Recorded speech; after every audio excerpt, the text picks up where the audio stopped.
Hey everybody, it's Dr. Galvin. Very quick update tonight. I'm working in the emergency department. Actually, I'm sitting in my truck in the parking lot of the emergency department, getting ready to go in. I'm not going to really even cover the numbers. I just tell you the deaths in the U.S. are over 40,000 today. Someone asked me if I get nervous before I go to the emergency department to work. I've been doing this for a long time. And also, if you guys know me from these videos, but if you know me in real life, I would probably guess that my nurses and the folks that I work with would say that I'm not a very excitable person, even when there's a lot of craziness going on. And so I think the emergency department, emergency medicine is well suited to my personality. So no, I don't get nervous about it. But I have to say that the nursing home epidemic locally is concerning. I think the last I heard before coming in, we have major outbreaks at 7 nursing homes locally. We've had over nearly 100 cases in one of the nursing homes in the town of Salisbury, where I am now, with at least a few deaths and probably more than that. And it's interesting because nursing homes are run by different organizations, different companies, and things like that. And some of the nursing homes locally are doing a very, very good job of not only trying to manage the cases, but protect their staff, protect their residents, but probably just as importantly, to keep the families informed. Whereas some of them are not doing a very good job. And we've had numerous cases where the first time the patient's family knew they were sick was when they were called to be told that they're dying. And so I think that's, that outbreak is ongoing, so I'm concerned about that. I will be doing an update after the shift tonight. I work tonight and tomorrow night. Another interesting thing is that tonight my shift is the normal shift, 8 p.m. to 6 a.m. And I almost always work nights. I'm a night person, and so that's what I prefer to work. Tomorrow when I come to work, though, guess what? My shift is 10 p.m. to 6 a.m. They cut 2 hours off of each of the physicians' shifts and cut our pay. In part, that's because they're not, the management companies and the hospitals aren't making as much money because people are avoiding the emergency department, just like we asked you to do. I asked you to do that at the beginning.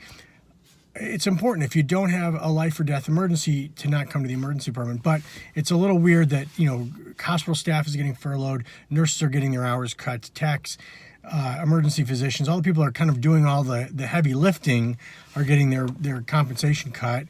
I don't know if the administrators are. I don't know. I don't see them because they're home.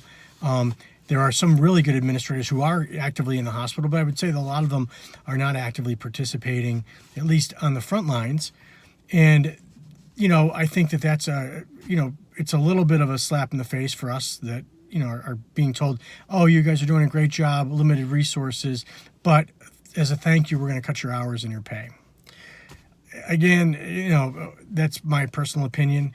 I work part-time in the emergency department. It's not really a big deal for me, but I've got, my partners that their livelihood depends on working here, and they've got children, they've got families to support, and they're coming every day in very dangerous conditions, and it seems like a silly way to thank them. Anyway, off my soapbox for the night. I will be back with you tomorrow. I have to bring 2 kind of funny things. One, I was riding in here and I was listening to Sirius XM, and apparently the Lifetime channel has decided to play Christmas music to cheer people up, which is kind of cool. And then this morning I had left the house to go pick up something at the pharmacy for my father-in-law, and I got a little annoyed. I drove by the church that's right up the street from my house, and the parking lot is packed. And I'm like, gosh, there's nobody listening. What's going on here? And it kind of bothered me a little bit. And then when I was driving back, I got a better view, and I realized what was actually going on was the parking lot was packed with families, and the preacher was in front of the church speaking through a megaphone, and everybody was in their cars parked, and there was a parking space in between every car. So I thought that was awesome. So anyway, back tomorrow with more information, and I'll probably do it in the morning like I did last time. I had more energy that way, and I'll let you know what's going on. Again, this nursing home situation locally is really a concern. These are very vulnerable people, and the virus is running rampant in those nursing homes. As usual, wash your hands. I'm going to wash mine. Take care of yourselves, take care of your families, take care of everybody else, and I will talk to you in the morning. Have a good night.